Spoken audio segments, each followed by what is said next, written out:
Hello, everyone. Hello. Hello. Welcome to ITS 50. So today we have usually what I like to do.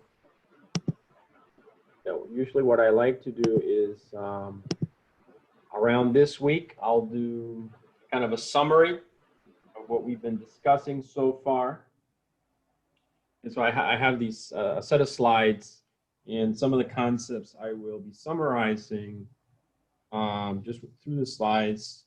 And then after that, we can continue with our topic for this week, which is, as I told you guys, it is asymmetric encryption for public key cryptography. So we will be doing that today. I will start. I have 2 or 3 sets of slides posted on Brightspace at this time. You can follow along with that. Also, last week, your homework assignment was due, right, by Thursday, and then it closed on Saturday. I'll take a look at that homework sometime this week over the weekend, and then I'll try to have that graded for you, posted sometime by next week. Okay, so just a reminder, we are currently on week 4. And given that this is week 4, we have our very first exam, exam 1, on week 6. So it'll be the Tuesday of week 6. That is, I believe, it's September. I'm looking at it, September 29th. So it'll be September 29th from 4 to 5:40. I'll create an exam. That's going to be a written exam. It's not the practical exam. I do 2 sort of short quiz type practical exams, but those will be after mostly, they will be after the written exam. So I'll tell you when, during lab hours probably. It'll just be cryptographic problems that you have to solve either through OpenSSL, or I'll give you some code and you'll just run it. Again, the focus of this class, even though I do use coding, it's not so much to have you program, but to just understand the algorithms. I want you to understand the logic behind them. And I don't just like writing pseudocode on the board, I like programs that run. Okay, so yeah, that's the plan. So reminder, this is currently week 4. Week 6 is exam on Tuesday. Be ready for a couple of practical exams right after that, all related to cryptography. Okay, hopefully you work with your partner. You're going to continue to have assignments that involve working with a partner. And that's the plan. Excuse me. Before I get started with today's lecture, are there any questions? I have 2 questions, Professor Calix. Yes, go ahead, please. So for Lab 4, what's the chapter that we need to read? When you say Lab 4, do you mean because it's week 4? Is that what you mean? Yeah, the lab that's coming up this Thursday. Yeah, so the one that's due Thursday, or the one that we're starting Thursday? The one that we're starting Thursday. Okay, so that's actually technically Lab 3. This is why I don't name them by number, because it gets confusing. So really, I always reference labs or homework assignments by name. So it's secret key encryption, right? Which also could be block ciphers or symmetric key. That's generally the names.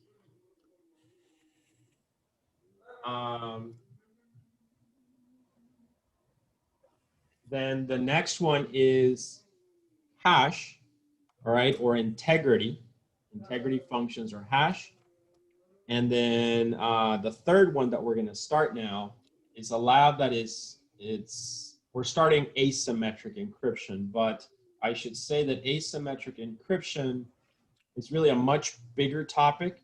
So it's divided into several things. So we're going to have, you know, technically I call it PKI-A, PKI-B, right? And then after that, we're going to have PyCrypto, the PyCrypto labs.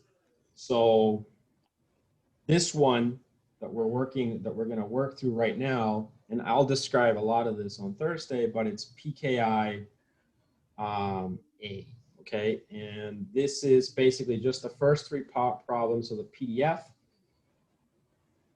So,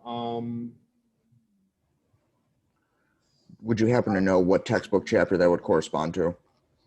that corresponds to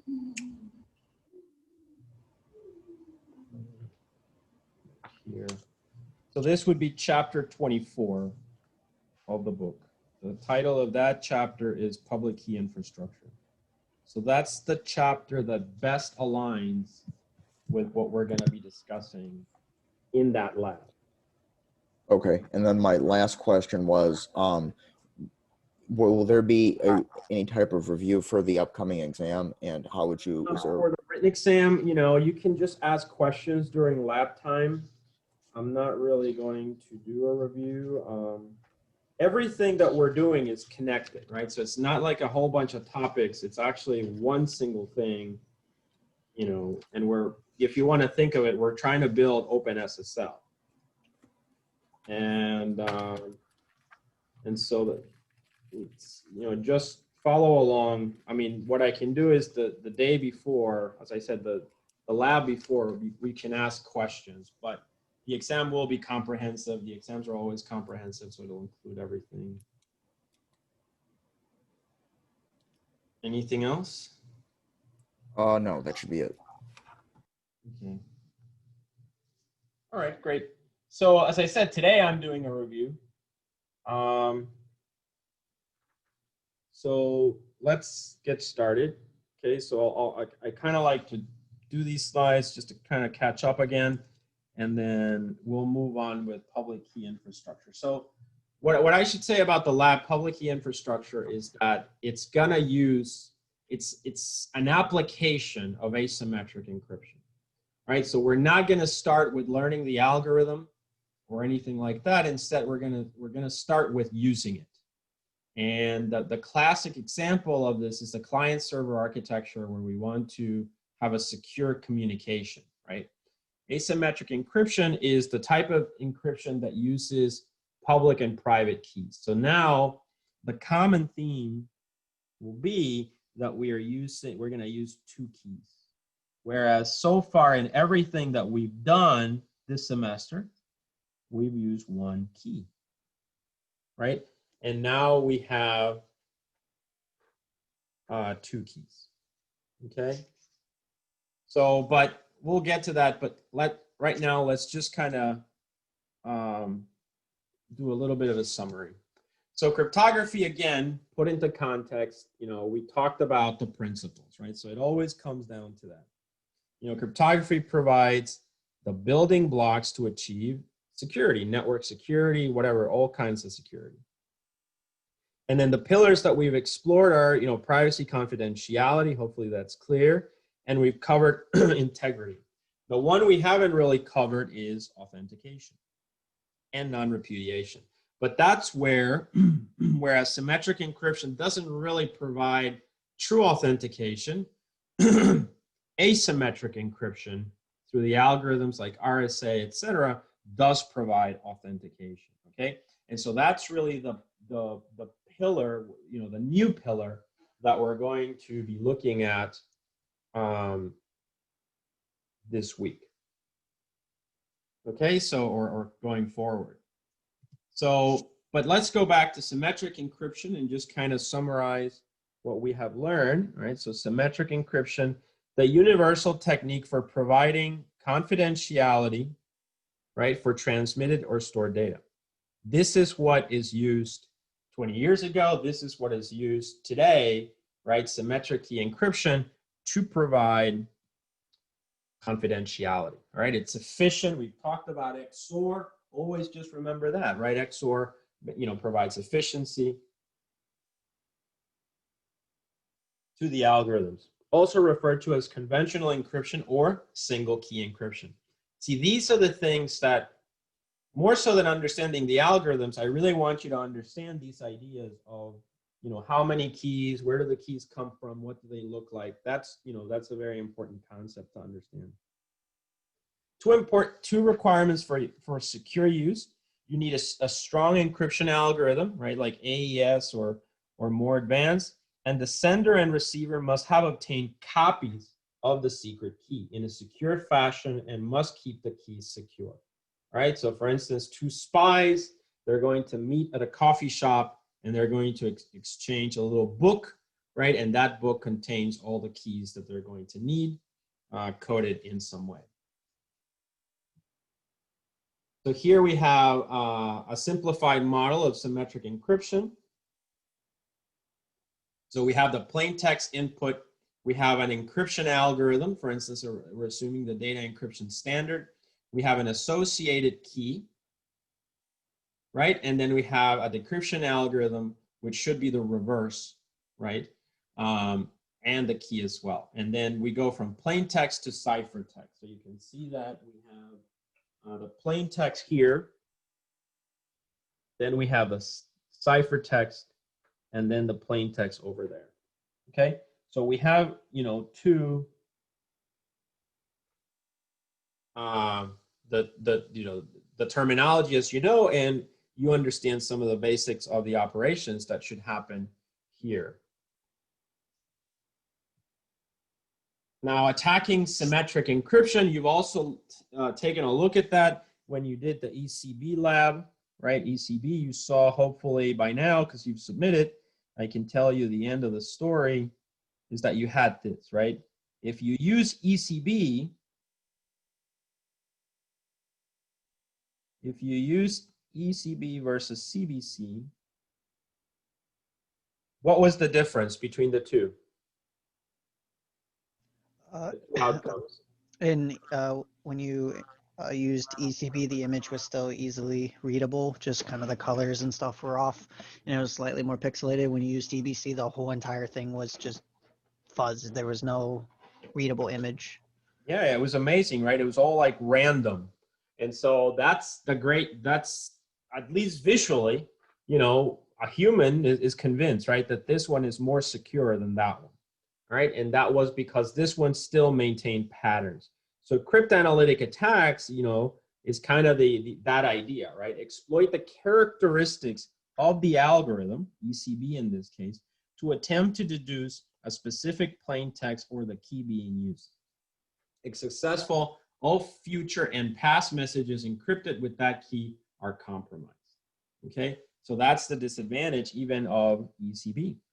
So that's why more advanced approaches are needed. And again, it just kind of motivates why we're doing everything that we're doing. A brute force attack is, you know, well, if you had somehow a supercomputer that can just in nanoseconds process billions of keys, well, eventually maybe you could also break things, right? So that's the brute force attack.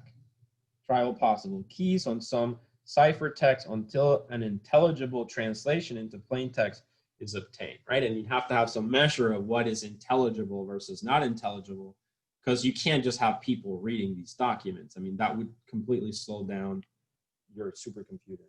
So as you probably know, this is the job of the NSA, right? So the National Security Agency actually literally employs people to do these kinds of things. All right, so just a few statistics here, you know, about, you know, brute force, etc. This is the average time required for exhaustive key search. As we know, even with passwords, right? You know, and, you know, let's say a few years ago, if you have a password that is 5 characters long, it's basically unbreakable by brute force, because you have to think, you know, it's 26 to the 5 or so for just letters. And if you're using numbers, that, you know, it's 40 to the 5. And so think about how large that number is. So finding all possible combinations of that might be a bit challenging. Although there are patterns in the way that people write these things, they're not truly random. So you could figure out an algorithm that cuts this, but still it's probably, you know, difficult to do. But here we have a little table basically, and we have, you know, key size, and that tells you, right, why the key size is big, right? So the bigger, you know, and the more characters that you allow in it, you know, this is 26 to the 5 versus if you do, you know, I don't know, n. So that's 20, let's say 128, right? So that's 26 to the 128. So that becomes a pretty large number. And so the key size is relevant that way, right? So you can see that if it's only binary, if you're only thinking of it binary in that sense, that's the other thing. If we convert the letters, of course, to their binary representation, then it's just going to be 2 to the 32. So you can see there 2 to the 56 and so on. But the bigger the number, let's say 2 to the 168, is actually according to this number, right? And that seems to be a pretty big number, 3 to the 7 times 10 to the 50, or 3.7, sorry, times 10 to the 50. So if you look at assuming a very powerful computer that you can do 1 decryption in per millisecond versus a computer that can do 10 to the 6 decryptions per millisecond, you can still see the larger the key, the longer it takes. So we go from a key that, you know, if it's 2 to the 32, right, only 32 spots, okay, it's only 35 minutes, but as you can see, as you start going up to 2 to the 168 there, it's gonna be years, right? So we're talking about years there, and so by the time the supercomputer breaks it, you know, they probably changed the password, the key already. That's why a lot of these algorithms, one of the things about designing these algorithms is that they,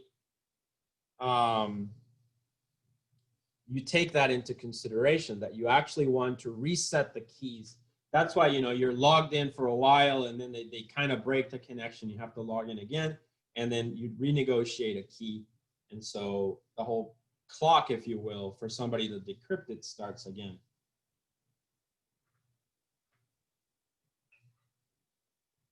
All right. So two of the most important techniques in symmetric encryption, I've mentioned them already, the data encryption standard and the advanced encryption standard. So traditional, these are widely studied over time. We will actually look at the code for DES just for academic reasons. You know, I think it's simpler than the other one, so we can actually implement this, you know, in code. We can actually write a little program in Python, and so it'll at least get us to see some of it.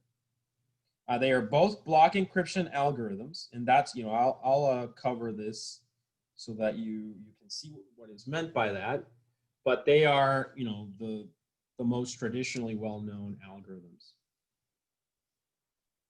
Okay, and here, you know, you can see some of the differences between DES, triple DES, and AES. So basically, they have a plain text block size of 64, 64, or 128, becomes a little bit bigger. Ciphertext block in bits is also of the same size. And then the key size, you know, can be bigger, smaller, and we'll see later on that how those keys get remapped into the size of the block. So that's something that the algorithm, when we look at it, will help us to understand that. So data encryption standard, DES, and also I should say, look at triple DES. I think we already discussed it. Basically, triple DES, the idea is just perform the process. It's like perform 3 encryptions instead of just 1 using DES. And that's really the general idea there. So the most widely used encryption scheme,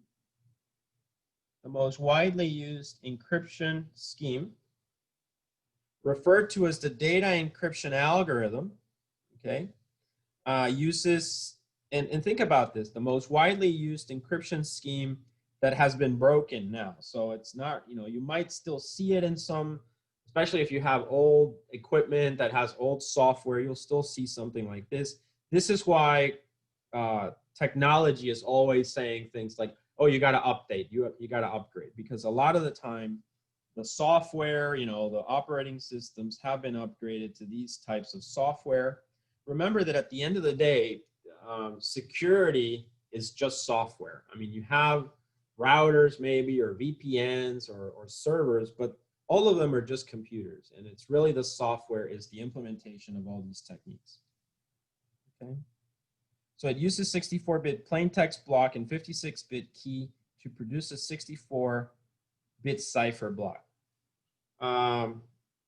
Concerns about the algorithm. DES is the most studied encryption algorithm in existence, right? So you can imagine, remember what I said intuitively, whenever you have these algorithms, you want to study them as much as possible. You're not achieving security through obscurity. Instead, you're doing the opposite of that. You're really actually, the algorithm is well known, well tested. People try to break it as much as possible.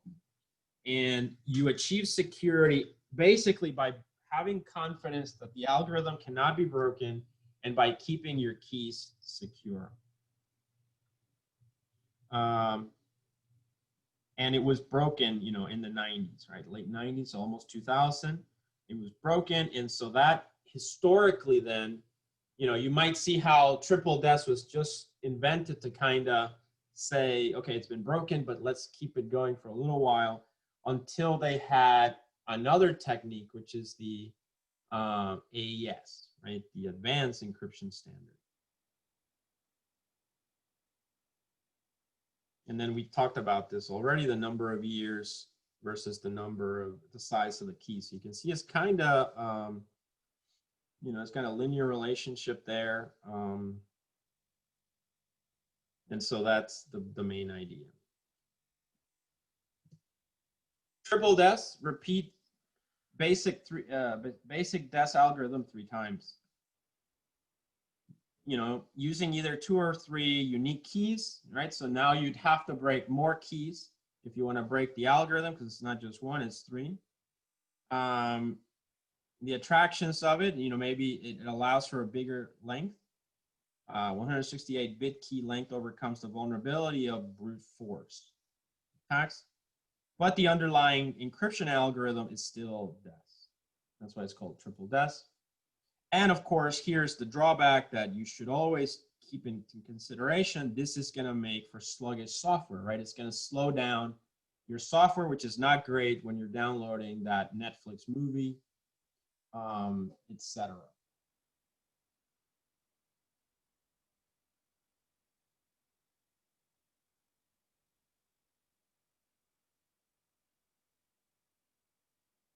Okay.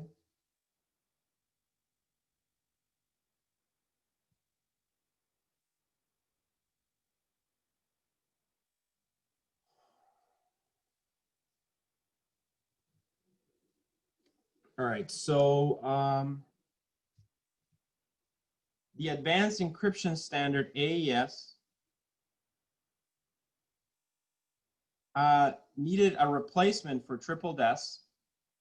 So triple DES was not reasonable for long-term use.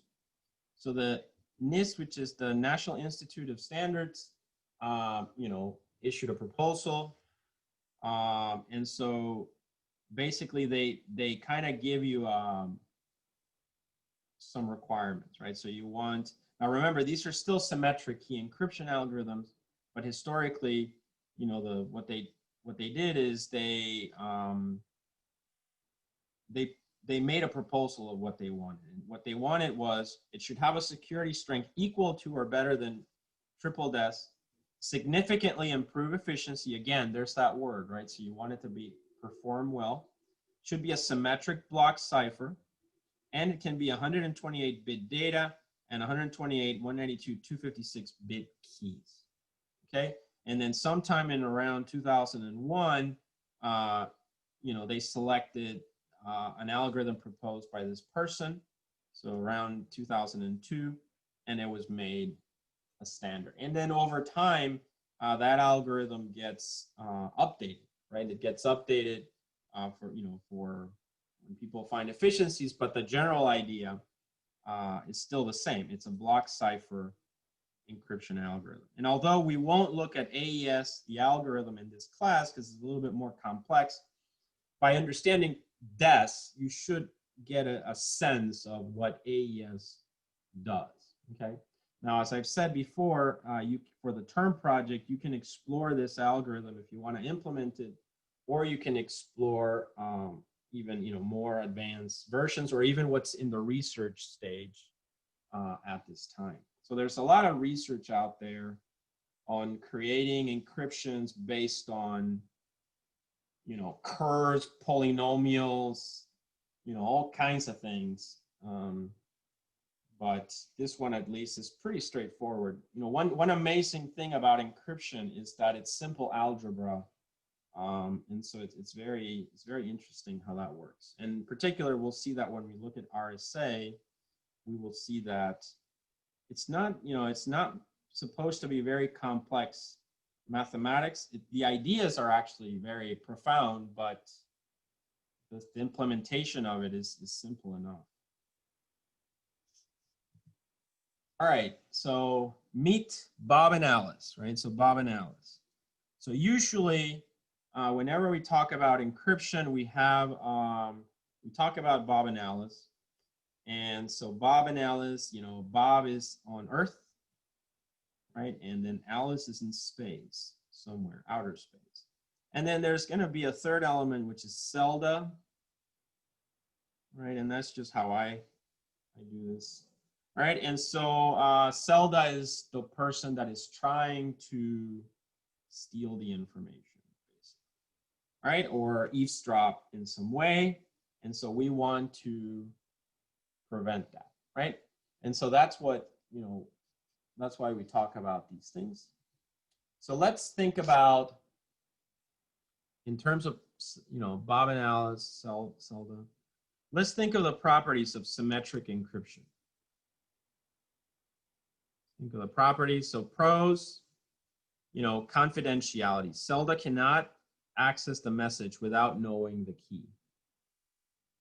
Okay. So Zelda cannot access the message without knowing the key.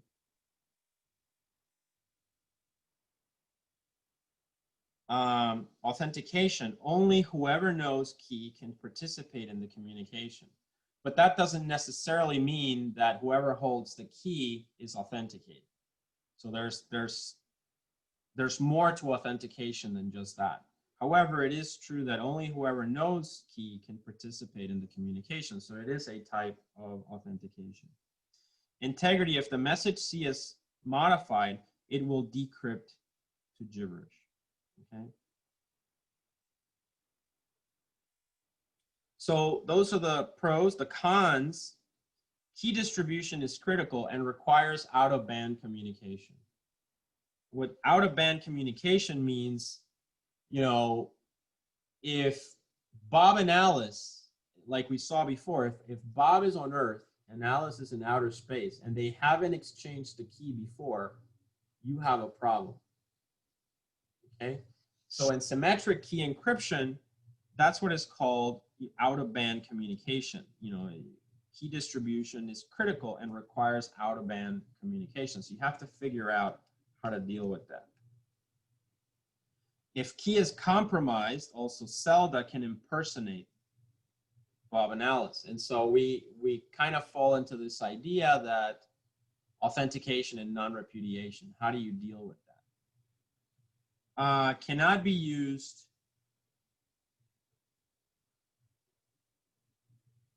used to prove that the message was sent by specifically one of the involved parties, right? So that addresses non-repudiation a little bit more.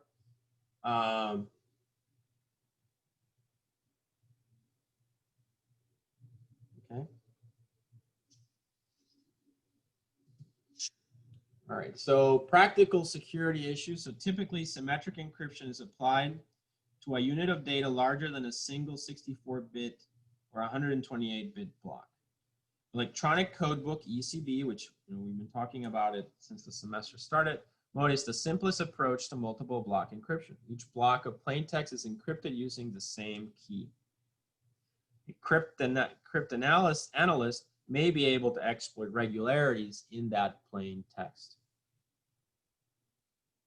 So that's why we have modes of operation, which are alternative techniques.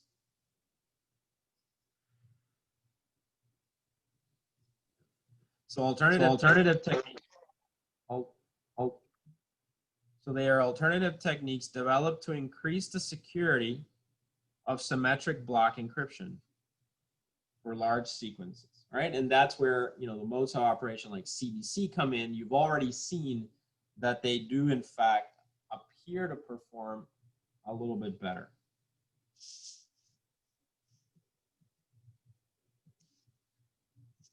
All right, so this is what you should have gotten in your lab. So the first lab, where I asked you about the picture, and this was the ECB version. So this is the original. And then you can see this is what happens with the encryption. If you notice here, the outline of this person's head is there. You can probably see it there. Their shirt is there. So you can kind of make out that that's a face. And that's not good because even though it's hard to discern what's there, it's still there, right? And so remember, based on Shannon's definition, the cipher should tell you nothing of the plain text. But here, well, I can tell there's something there, a little bit more context, and I'll figure out that that's hair. Okay?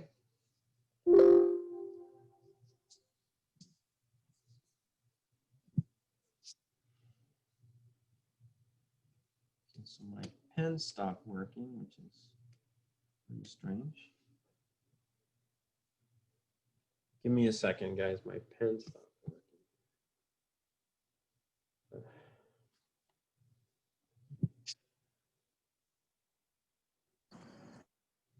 working.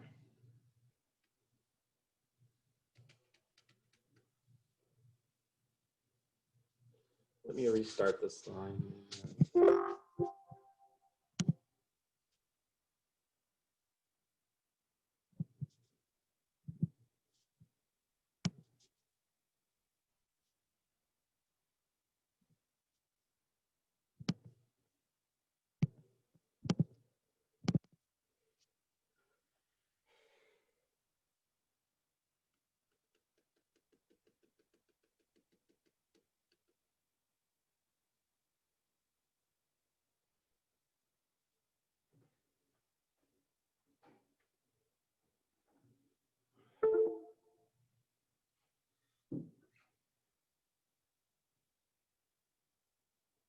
Give me a second. I'm rebooting this tablet.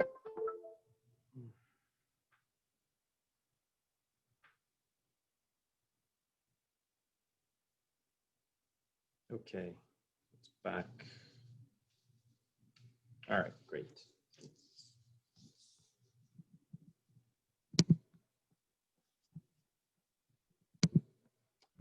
You guys can't, I'm not sharing, am I? No.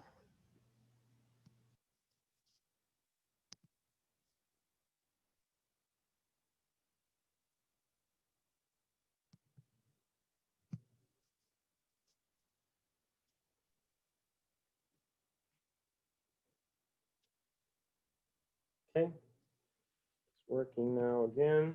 All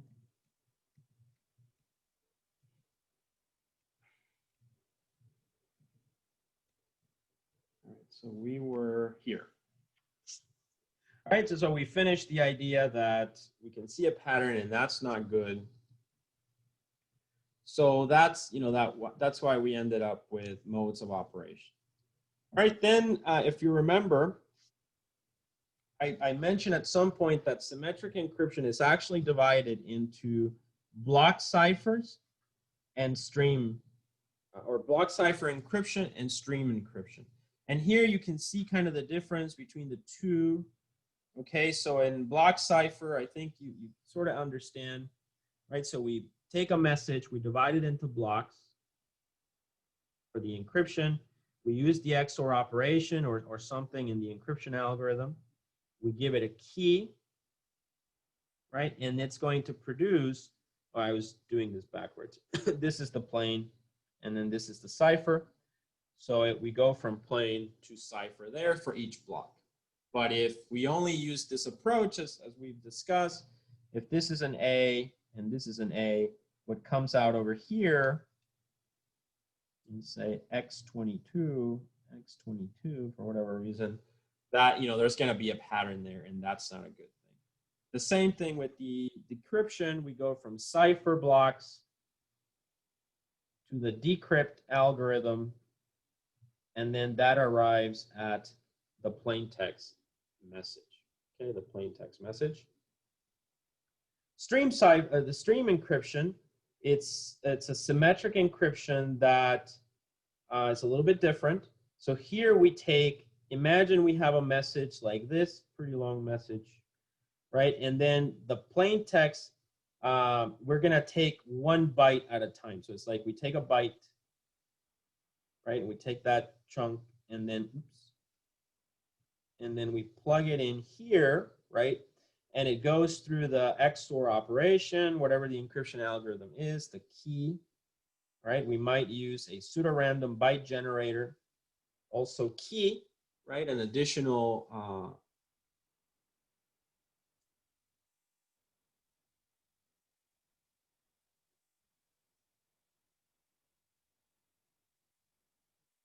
okay, so we have you know, the pseudorandom byte, okay? And then that gives us, that encrypts it, right? That creates a cipher. We send that byte stream through the network, through some channel.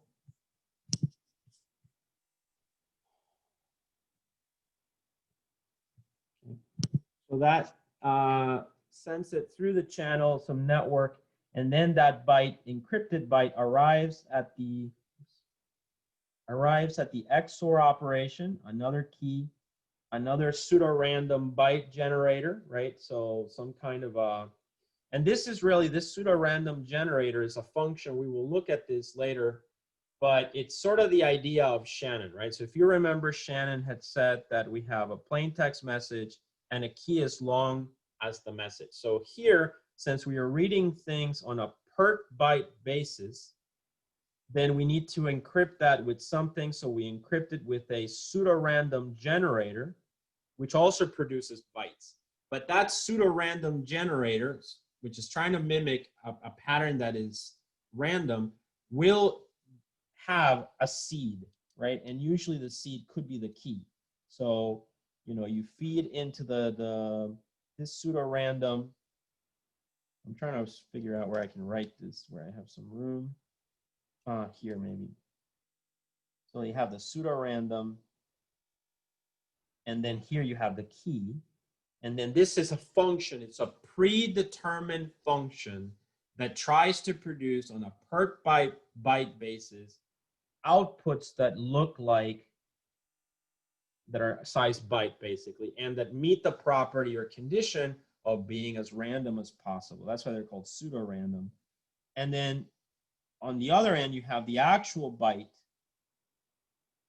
and then they get XORed together to arrive at, you know, your cipher, basically, your cipher byte. Your cipher. Okay, so that's really the idea of this process. Does this make sense, guys? Are there any questions about, so far the only thing that's new is stream encryption. I don't have any questions. All right, great. It's another approach as well. I think some of you in the chat. Okay. So let's keep going then. Right. So block and stream ciphers, right? So we have block and stream ciphers. So some just kind of summary. So block cipher.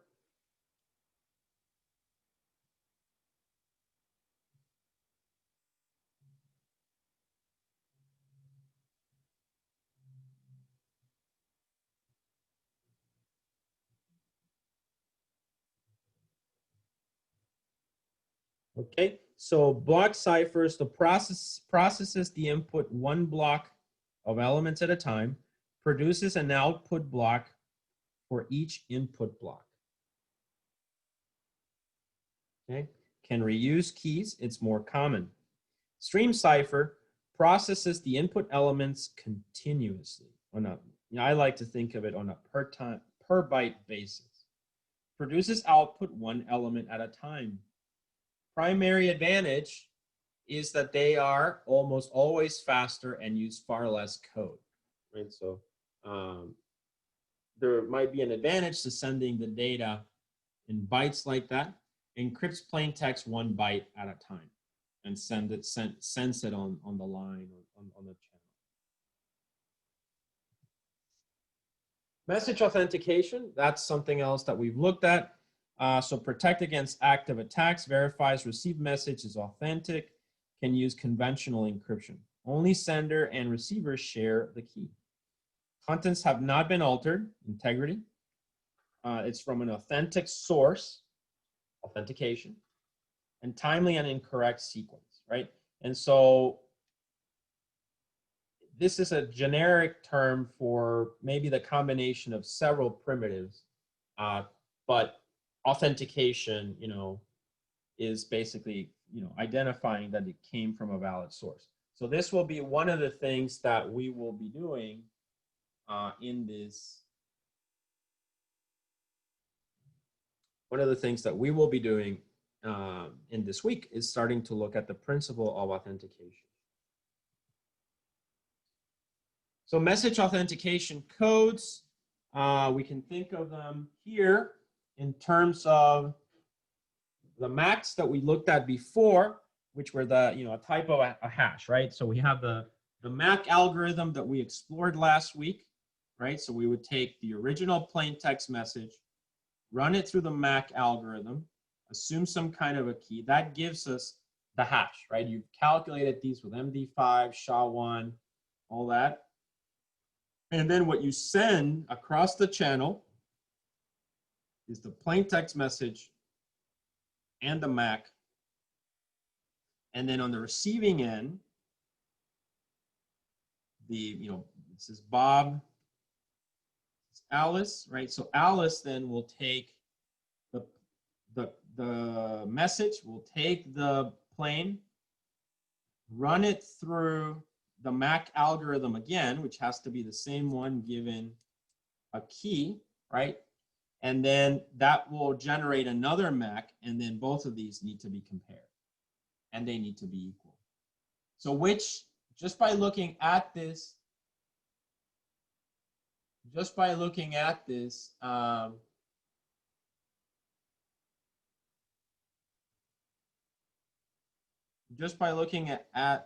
diagram, which principle are we addressing here? Which principle of assurance?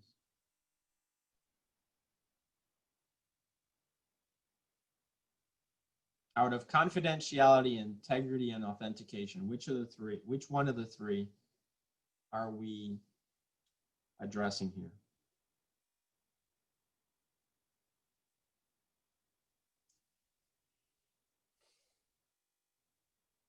Guys? Somebody wrote something. Integrity, that's correct, right? So integrity. Good. This is one of the problems in your homework. So we talked about the hash algorithms and we defined them as well. And basically it meant that we would take something that is of variable length, a message or data block of variable length, and it gets mapped. So you map through the function into a fixed length value, okay? You define, maybe by the block size, what the size will be, but the size will always be fixed.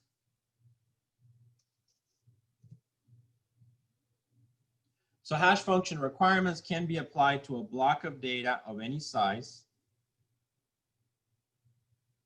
Right, so it can be applied to a block of data of any size. Produces a fixed length output.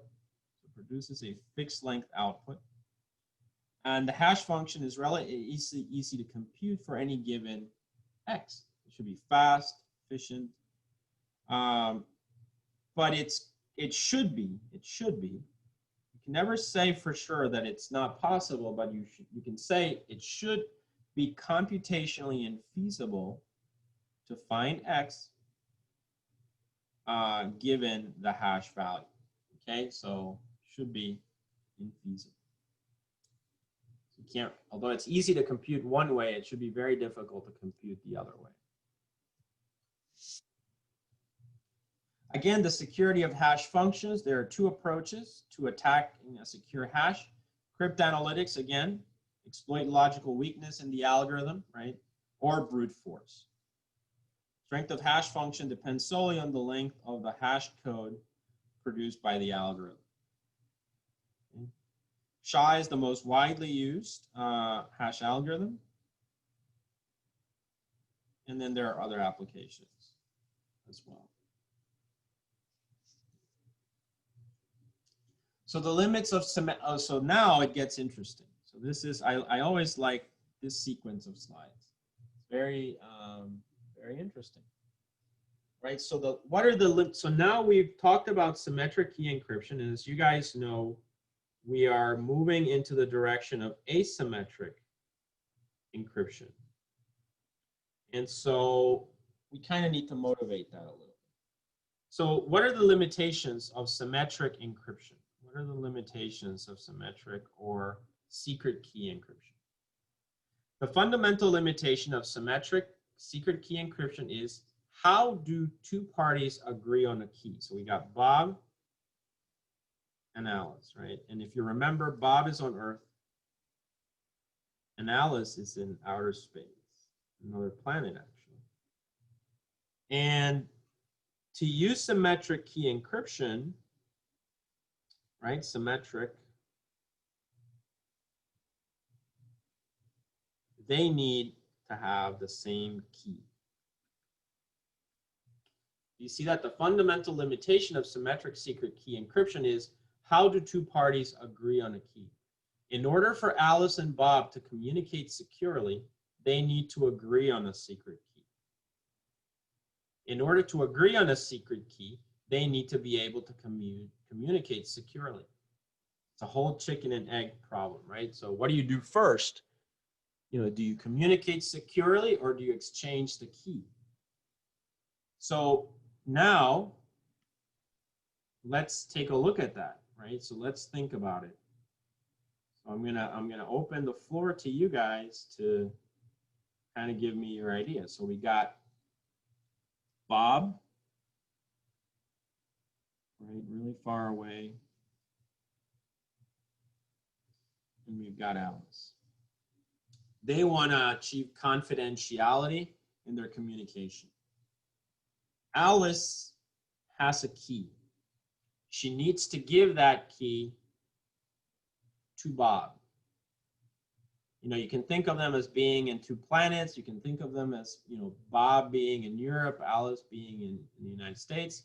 You can think of it as Bob being in the West Coast, Alice being in New York. Okay, doesn't matter. So how can they exchange the key? What are some suggestions?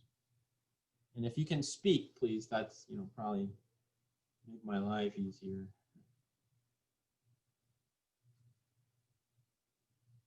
So what are your suggestions?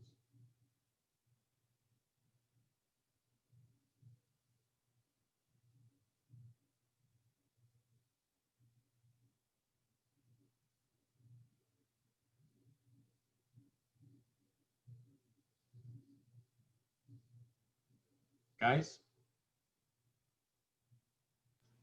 Well, obviously, it would need to be a separate medium from the encrypted one. So it would have to either be in person, maybe if they're in the on the same planet, maybe mail it. Mail it. Okay, so let's think about that. So you take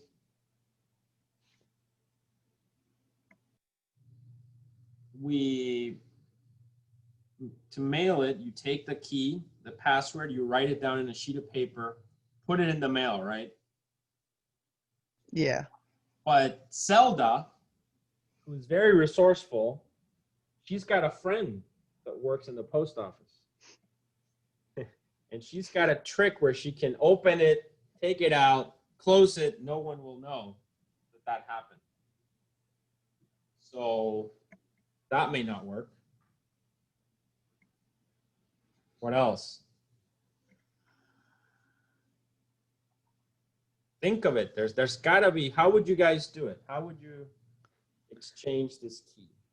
I have to figure out how to encode the key with the other person being able to know how to do that, but then we're in the same problem. How do you do it? Think about it. There's some stuff in the chat. Signatures that would show non-repudiation. Okay, how do you implement that? Use steganography and hide the key in an image.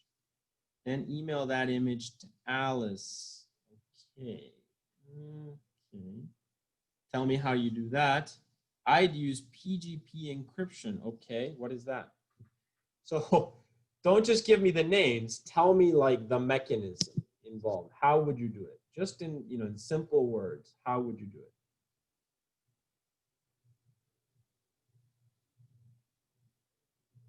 This is a fundamental question in encryption, right? How do we do this?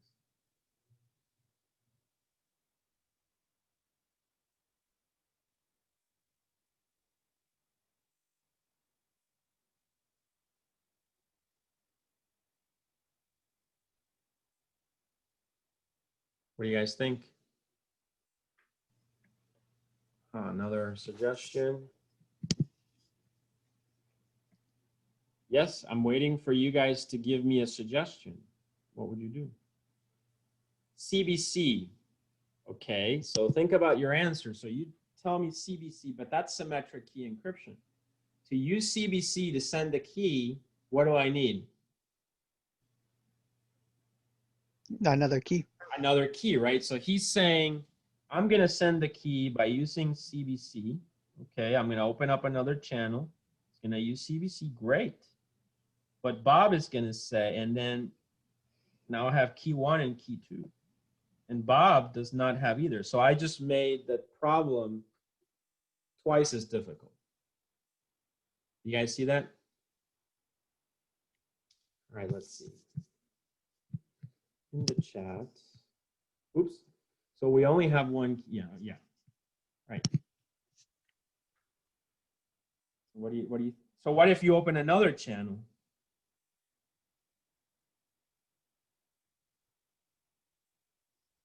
You need to send the key, right? You need to like throw it in there. What could you do?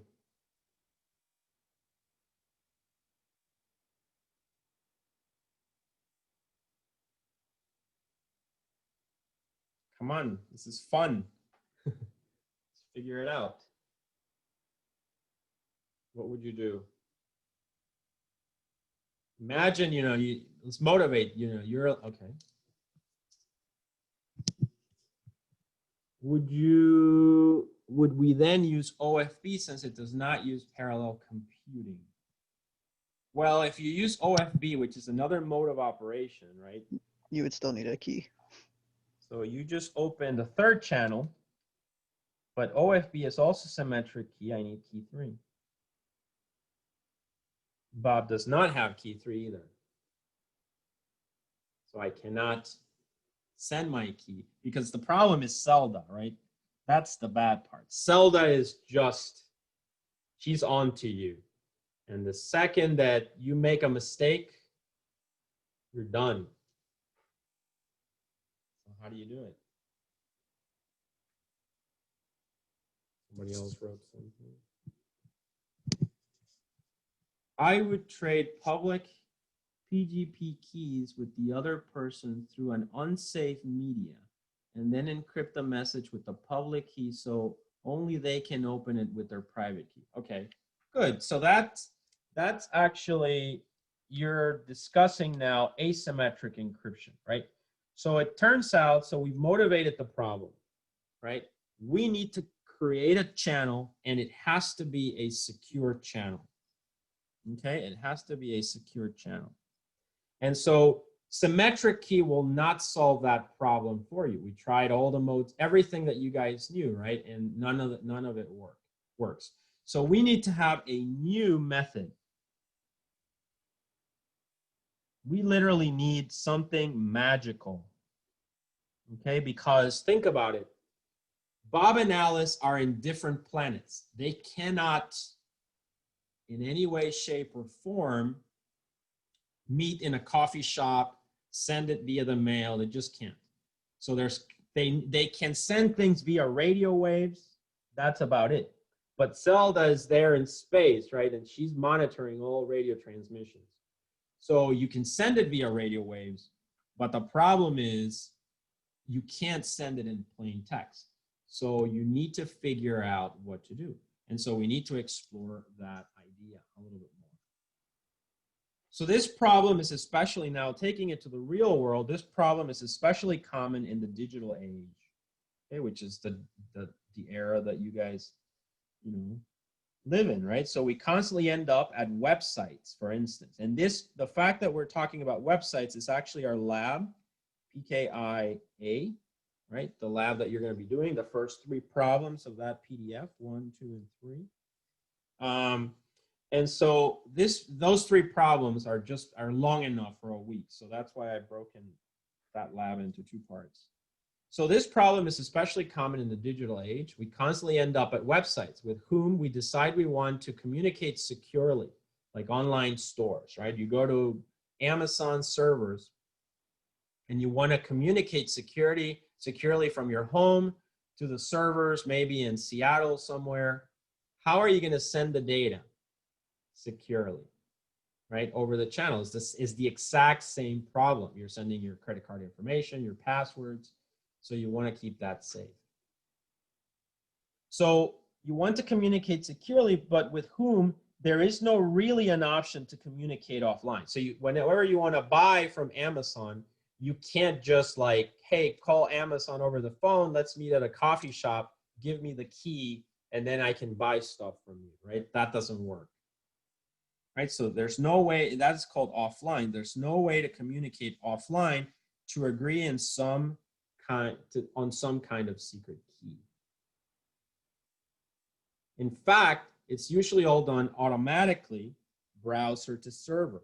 So as we can see as we will see in the lab, the 2 elements involved in software elements involved in this lab will be your browser, Mozilla Firefox, on your CVM, and let's say a server out on the internet, Amazon. However, because we don't have access to Amazon, we will be simulating the server. Can you create a key based on some sort of information embedded in the device? MAC address or something? Sure, I can create a key, but you mean based on, let's say I'm Bob and I'm going to take my MAC address, create a key, and I'm going to use that to encrypt things, correct? That's what you're saying?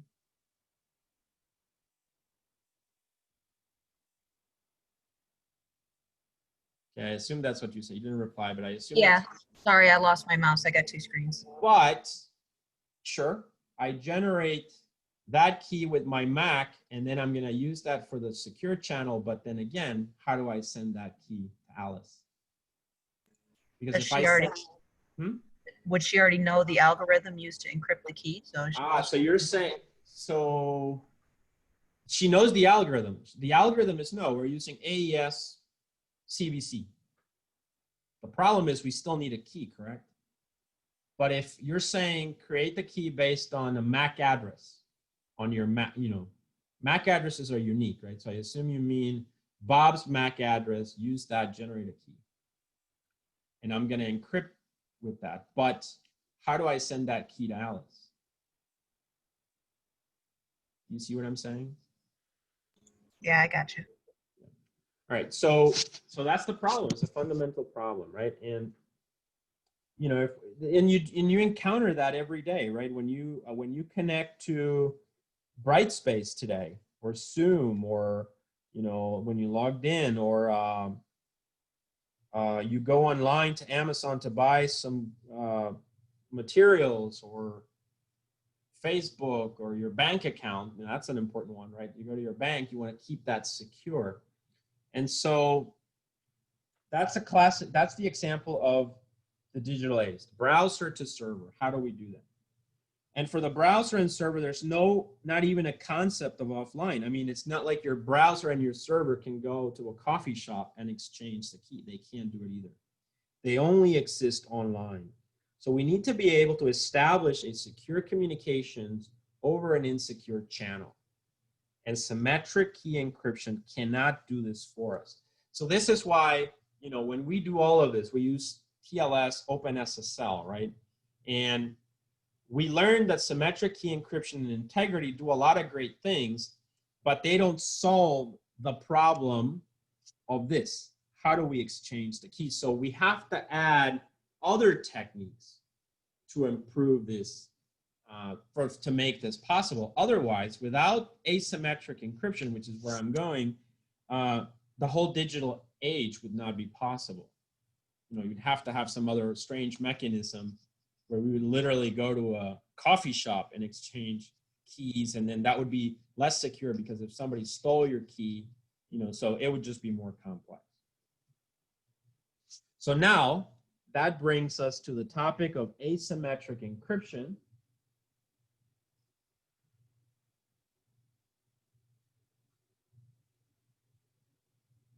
Okay, if it gets asymmetric encryption, which is also called the public key encryption or public-private key, is the one that will solve this problem for us. And we're just going to understand how this works so that we are convinced that it actually does the job.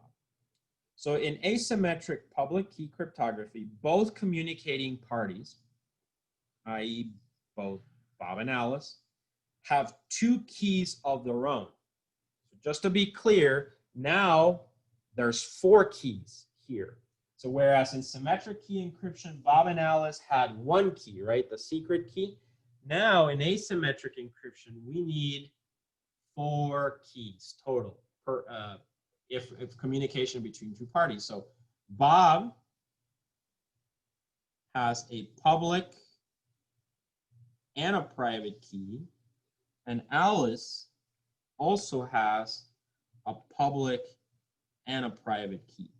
She's got her public and private key, and Bob has his public and private key. And these are generated together. So they are entangled somehow, you know, mathematically, right? So they are a pair that you obtain. Okay, so each party has their own public key, which they share with the world. Now, see how interesting that is. Each party, Bob and Alice, have their own public key, right? So they have their own public key, and their own private key as well. The public key they can share. So let's say that all of you had a website, all of you had a personal website, and you want people to communicate secure, you know, want to have some means of communicating securely, authenticating, etc. You would go to your website and you would just take this, the public key, so you know, Alice's website, and you would publish it there. You would say, hey everyone, this is my public key. It's public, use it. Bob would do the same. Let's say Bob has a website. Bob goes to his website and puts his public key there, and he's going to say, hey everyone, this is my public key. Okay? They also have their private key, but they keep that one private, right? So they keep the private key private. That's why it's called that. And it's really something, it's, you know, the private key is really something they have to protect. It is a closely guarded secret. You cannot, nobody can have access to the private key except for you, but you can make your public keys available to everyone. Does that make sense? Mhm. All right, great. Are there any questions so far? No. All right. Okay, so that's the trick, okay? And then later on, we're gonna see with RSA, which is the algorithm, the dominating algorithm in this field, we're gonna start getting into some of the details of it, how it works. We're not gonna derive any proofs or anything like that, but just, all I will say is people have been trying to break RSA for a very long time, right? And they haven't, at least publicly, they haven't. I'm pretty sure if somebody breaks it, think about the implications, right? That let's say that you broke RSA and you decided that you're just going to publish it, and you go on Facebook and newspapers and everywhere, and you started publishing how to break it. I'm pretty sure really quickly you're going to be what's the name of that guy who's in Russia? Who Snowden? Snowden, there you go, thank you. Snowden, who gave away secrets, right? So they're gonna Snowden you if you do something like that. So, you should be very responsible about something like that and report it probably to the authorities before, because you got to think of the implications. I mean, banks won't work. Nothing will work. Nothing will be secure anymore. And so they'll need to invent something new. So it's not clear if governments, the NSA or anybody like that has broken these. I want to say they haven't, because although the people there are extremely smart, there's only, I don't know, let's say 10,000 versus the entire world, which is 7 billion. And there's a lot of smart people in the world as well, and there's more of them. So I think, either they're very good at silencing people who have cracked it, or they haven't. I'm not sure either way. I mean, but certainly this is RSA, or asymmetric key encryption. It is extremely important to everything we do. Make sense, guys? Yeah. Any questions? Bro, if you break that, Go ahead. you break crypto. That's right. If you break RSA, if you break asymmetric encryption, you're right. You break crypto, because then we go back to this problem, the chicken and the egg problem. That's what I just said. Fuck, that's wild. What? My bad, sorry.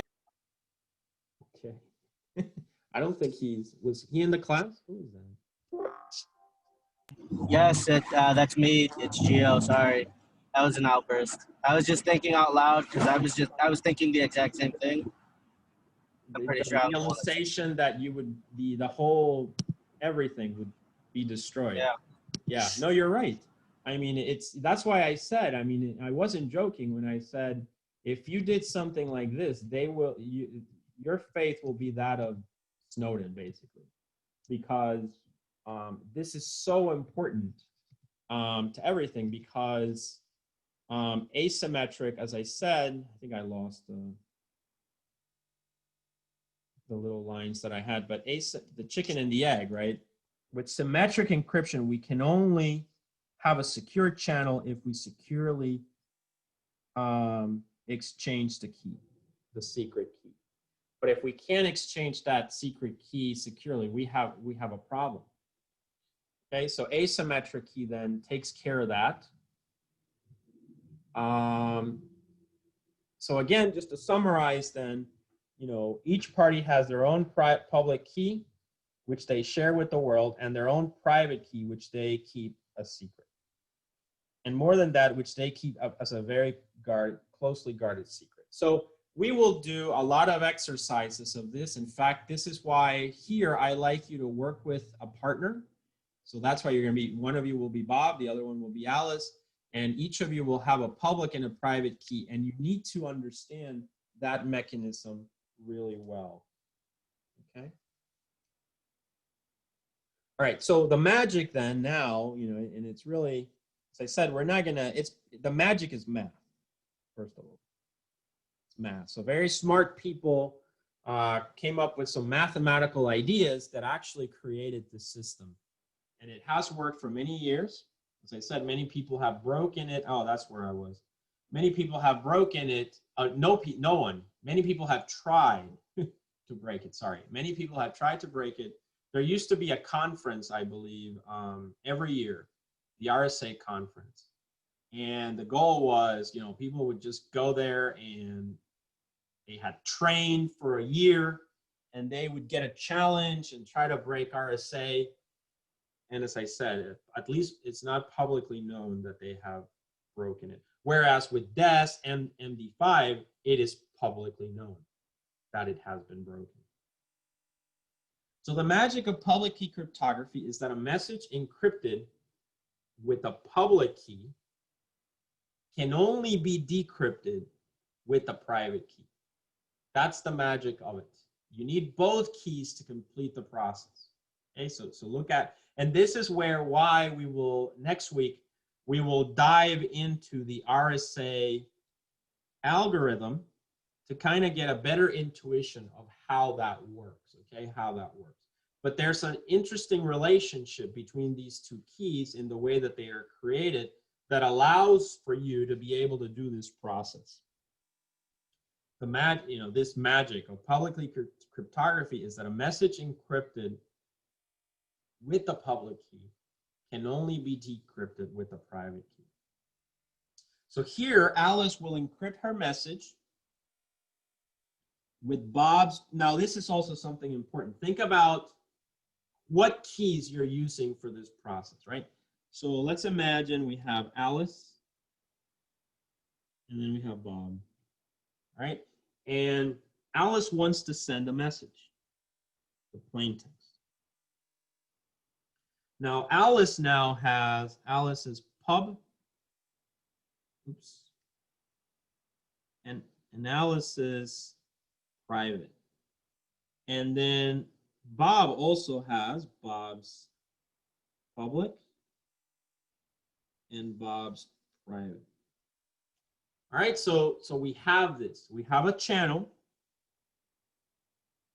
right? And now we need to send the, Alice wants to send the plain text message. So Alice will encrypt her message, with Bob's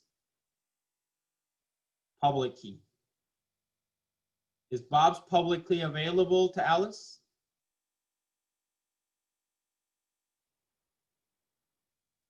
How does Alice get Bob's public key?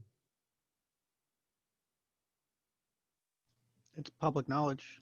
Public knowledge, exactly. Bob has a website. Just go there, get it. All right, so Alice will encrypt her message with Bob's public key.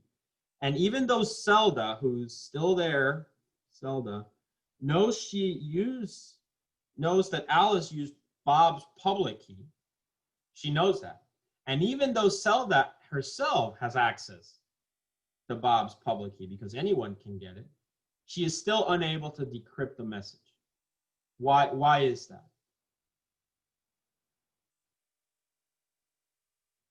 Why is that?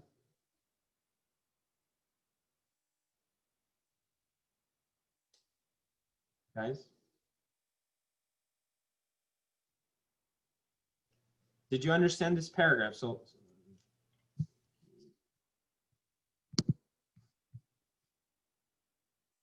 nope, not because of, so somebody wrote because she doesn't have Alice's private key.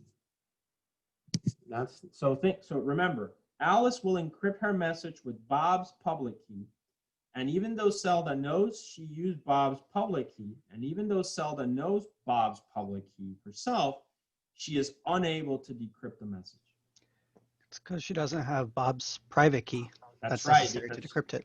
That's right, because remember that it's the previous thing, right? Public key cryptography is that a message encrypted with the public key can only be decrypted with the corresponding private key. So these keys are linked. Okay? Very good. So only Bob using his secret key, which really, this should say private key to avoid confusion. Make a note of that. So Bob, using his private key, can decrypt the message, assuming he's kept it a secret, of course. Okay. And here is the very sophisticated graph that we can use to visualize this, right? So we have here Alice and Bob. Each has private and public key corresponding to each one. So Alice wants to send a plain text message here, right? And what does she need to do? She needs to encrypt it, but she's going to use Bob's public key. See that? So she encrypts it with Bob's public key, and that gives her a cipher text. Now she can send it over the insecure channel, right? Where Zelda is there, and she is snooping, right? She's trying to read it. And she gets the cipher, she grabs it, she's got Bob's public key, but she can't decipher it. The cipher text arrives behind the firewall of Bob, and now Bob proceeds to decrypt it with his RSA algorithm, but this time to decrypt it, because Alice used Bob's public key, Bob can now use his private key to decrypt, and he will be able to obtain the plain text message. And that's it. It's as simple as that. Are there any questions? I don't think so. All right, great. So seems like it's cleared for everyone. Good. All right, so now what principle of information assurance does this methodology address? Which one?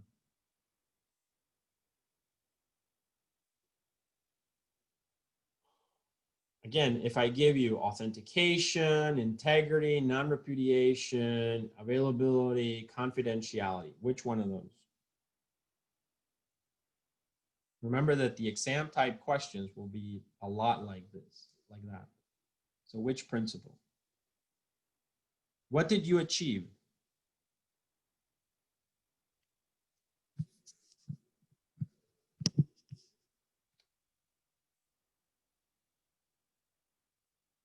Confidentiality, right? So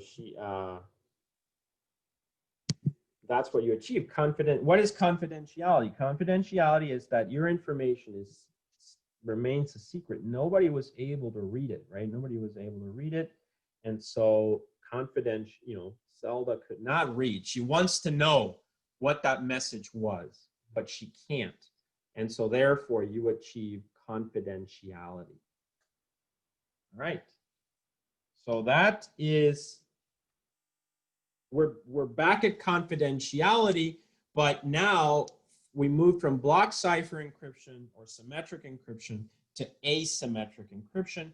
We've introduced this idea of private and public key cryptography, and now we have seen the mechanism by which we can achieve confidentiality.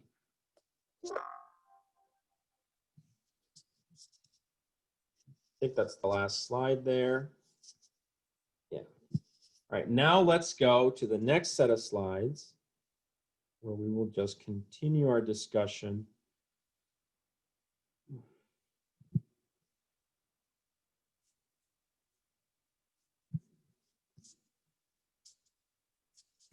Right.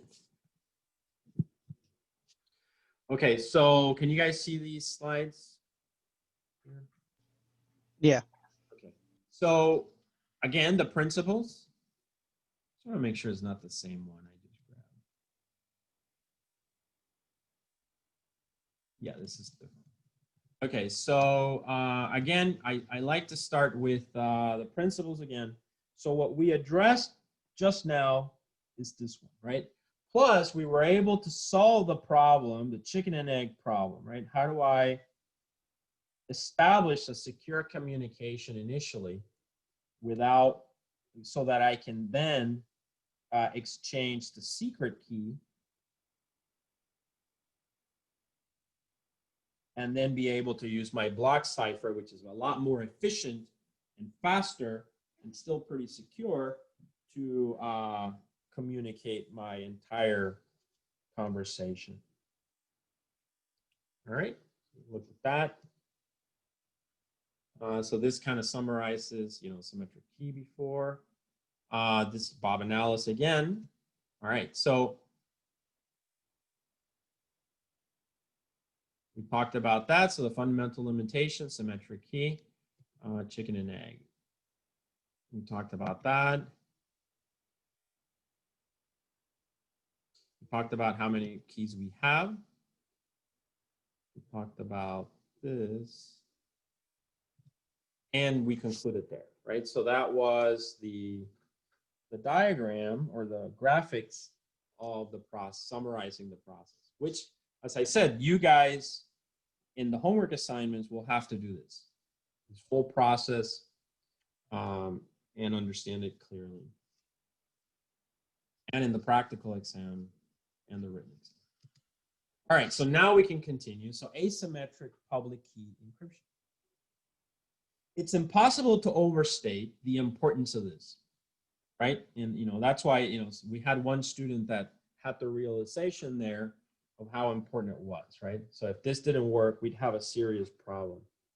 So it's impossible to overstate the importance of this.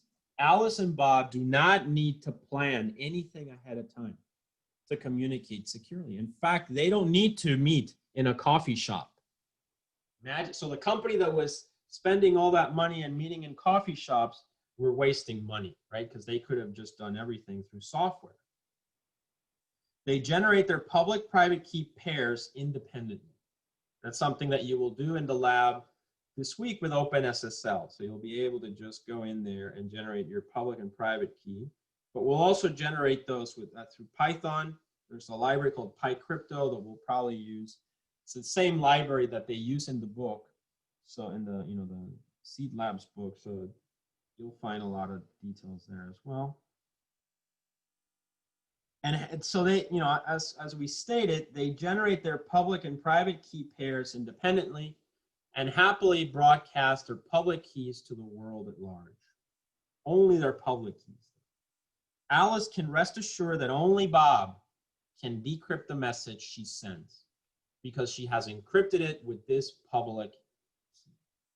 Now there, theoretically, there might be a derivation of how they've defined that this algorithm is secure. That is outside of the scope of this class to provide proof that the algorithm works. But I can tell you from just experimentally or from the RSA events, people are constantly trying to break this. I'm sure every country in the world has some unit, right, that is looking into see if they can get in it. Everyone is always looking for an advantage to get ahead, and so everyone, I'm sure, has an active research on this. So that, but those things are not public, so it would be difficult to know where they are. I mean, how can I stress this? Everything in the government, unless they have highly classified things that are just completely unknown to everybody, I would argue, and you can look into this, that the Pentagon, the White House, not just finance, but all governments are built, their security is built on these ideas. Okay, and you will, I'm sure if you start looking up things, you'll see, Pentagon uses asymmetric encryption just like everyone else, right? Because they, as I said, they trusted that it's secure. Okay? And it's common knowledge, commonly accepted that it's secure. Okay. All right, so Alice can rest assured that only Bob can decrypt the message she sends because she has encrypted it with his public key. And only his private key can decrypt it and achieve confidentiality. So So yes, he's received a message only he could read. And the message claims to have been sent by Alice, but he has no guarantees that it really did come from Alice. Do you understand that? And I drew this backwards. So Alice and Bob, right? And so the message is going in that direction. Alice uses Bob. So think about how it works. Alice will take her message and she will encrypt it with Bob's public key and then give it to a courier who carries it in a box, and then they leave it at the doorstep of Bob. She doesn't care if somebody steals it. She can just send another one.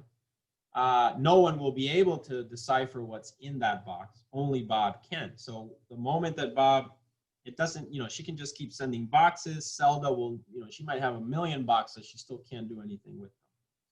But the moment Bob gets his box and opens it, because there's a little note in there, hey, Bob, this is from Alice. By the way, I'm sending you a secret. I encrypted it with your public key. Only you can decrypt it with your private key. Bob will take that message, decrypt it with his private key, and get something, right? Get something. It'll work. So confidentiality-wise, only Alice, who generated that message, and only Bob, who opened it with his key, know what happened. So confidentiality is achieved. But what about Bob? Bob opened his door and looked at this box, and it says, there's a little note in there that, hey, it's from Alice. But can Bob be certain that it came from Alice? I mean, Zelda could have written the note, right? So how does Bob know that it came from Alice? Is there any way? What do you guys think? Well, if it's like an actual handwritten note, there's obviously handwriting. If the handwriting looks different, then she typed it. Yeah. So she typed a little note that says, hey, Bob, it's Alice. Here's a secret message. I used your public key.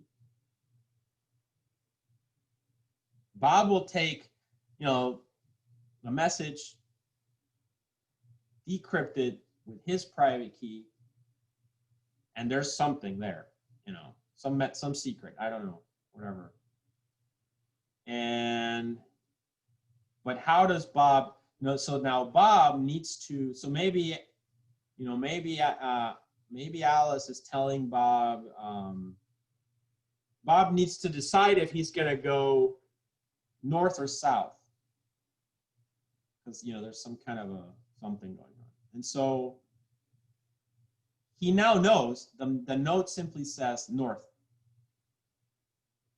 The problem is, because Zelda, may be waiting for him, right? And so how can Bob, given this situation, be sure that it came from Alice? What do you guys think?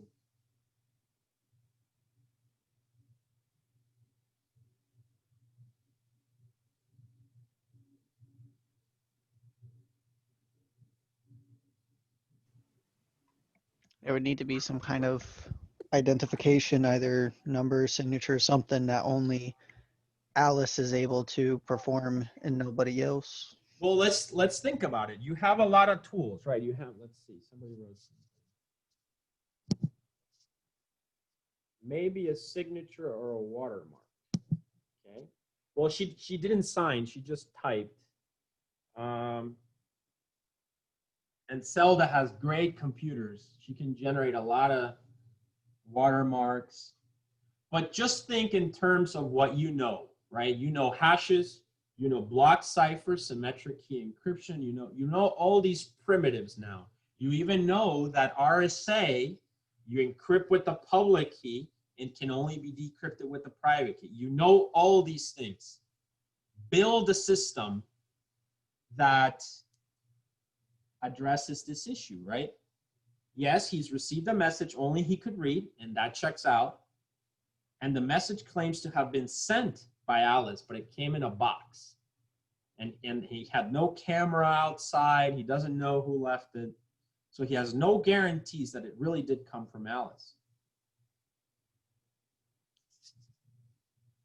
Somebody wrote something. Okay, let's see. Does it have anything to do with Alice's public key? I don't know. You tell me. Build something. What I want you guys to do is to take all the primitives that you've learned and try to build this system.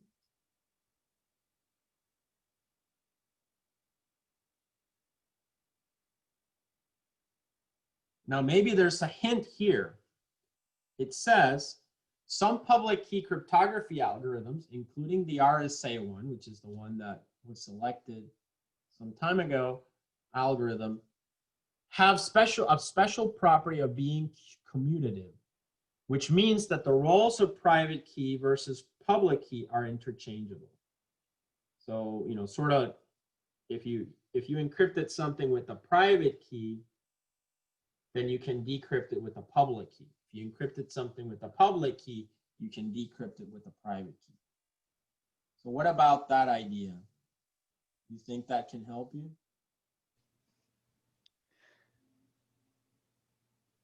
If that's the case, then Alice's private key could be within the, would need to be with it, could be within the note, and since the private key is still, And she definitely does not want to share her private key. no, okay.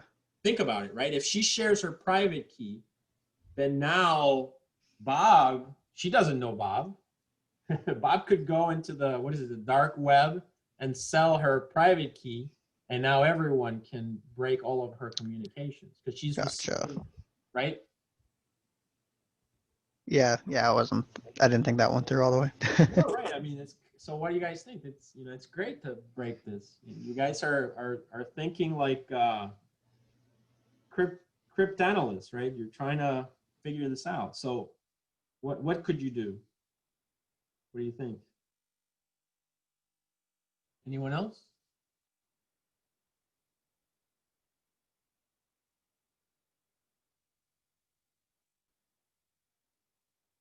No? All right, so let's think of this. So I'll read it again. It says some public key cryptography algorithms, including the RSA algorithm, have the special property of being commutative, which means that the roles of private versus public key are interchangeable. I might have something. Figured it out. Go ahead. I think. Hopefully, I don't lose the idea midway through talking here. So if they can be interchanged, so that means that if it is, instead of it being encrypted with, because it's always normally encrypted with Bob's public key, correct? That's how the message is encrypted initially, right? I'm just confirming. Yeah, the scenario that I described before was that Alice took Bob's public key and encrypted the message, and then Bob received it and he used his private key and decrypted. Yes. What if she encrypted her message with her private key, and so Bob would have to be able to decrypt it with her public key, and if it doesn't work, then knows that's not accurate. Perfect. Excellent. Good job. Thanks. It just popped for a second. Yeah, good job. So exactly right. So you have public key. Yeah, so you have the public key and the private key. And that's true. That's very good. So now you take, that's the channel, and you take the message, right? And what do? You said Dakota is your name, right, Dakota? Yeah. Your first name or last name? That's my first name. Yeah. So you take, what did you say? Alice's private key, correct? Yeah, take Alice's private key to encrypt the message, send it to Bob. Bob receives the message, and now Bob takes Alice's public key and decrypts it, correct? Right? Yeah, that's what I said. Yep, and that's correct. You know, let's think about the logistics. Does Bob have access to Alice's public key? Yes, it's public. Everybody has it. Only Alice has Alice's private key. So it couldn't have come from anyone else but her. Do you see that? And so that provides authentication. Now, when you encrypt the message this way, the way that you described, which pillars does it achieve? Authentication. Okay, good. Does it achieve confidentiality? I mean, the message is encrypted. I mean, yeah, since it is encrypted, it still achieves confidentiality. Well, okay, it is encrypted, but could Zelda decrypt it? Yeah, She could, right? Because why? Why actually? because Alice's public key is public knowledge, so Exactly. she could just She take could the same also, public just key. like Bob used it, she could also use it. So do you see that? So it's important to note that that mechanism solves authentication, but not confidentiality. The reverse of it solves confidentiality, but not authentication, right? Gotcha. So yeah, you have to sacrifice one for the other. You sacrifice one for the other. So if we just take one option or the other, we're still stuck because we want to achieve actually both, correct? Ideally, yeah. Exactly, very good. So then Alice could encrypt a message with her private key that is decryptable only with her public key. Since everyone knows her publicly, you may well ask what the point would be, right? This message would be readable to by anyone, but only Alice could have created it because only her private key produces messages decryptable by her public key. Could I ask a quick question? Yes, please. Go ahead. So if that's the case, is it and this is just me going out on a limb here. So if Alice were to encrypt the original message with her private key and then encrypted that ciphertext with Bob's public key, would that be able to solve both? You're right. Let's just think, you're completely right. So let's just think of the order in which you did things. So you took the plain text and encrypted it with Alice's private, right? Correct. And that can be broken with her public, but then that message is hidden within the next encryption where Alice again encrypted it, but this time with Bob's public key. Only Bob can decrypt that one. So before she sent it out into the channel, Alice did those two encryptions. So the moment the message goes through the channel and Zelda grabs it, it's going to be a cipher, and she can't open it to the first stage because she doesn't have Bob's private key, correct? Correct. Yeah, and so what you just said, again, great job. That's exactly what you would do. Sweet. Very good. So as you can see, we used all these primitives to build ever more complex systems. Make sense? So yeah.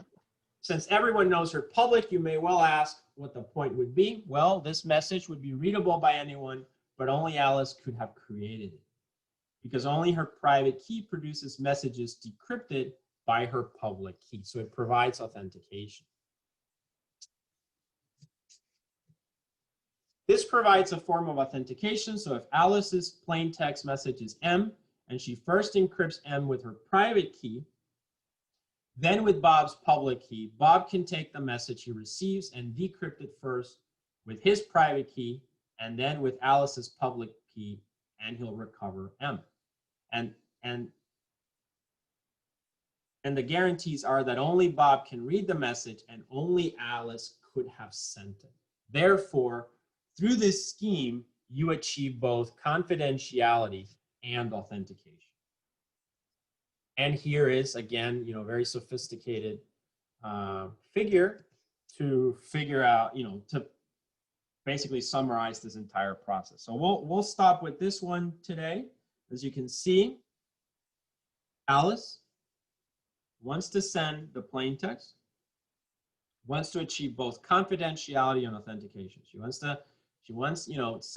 going to leave that box, going back to that box, right? She's going to leave that box in front of Bob's door. Bob will open it, but she followed the following procedure. She took the plain text, she encrypts it with her private key, or Alice's private key. That creates Cipher 1. That file then, Cipher 1, gets encrypted with Bob's public key, and that generates Cipher 2. You send it across the insecure channel, leave it in that box. Zelda grabs it, it doesn't matter. She can take the box, she'll never be able to figure it out. Cipher 2 then, once Bob has the box, he decrypts it with Bob's private key, which only he has.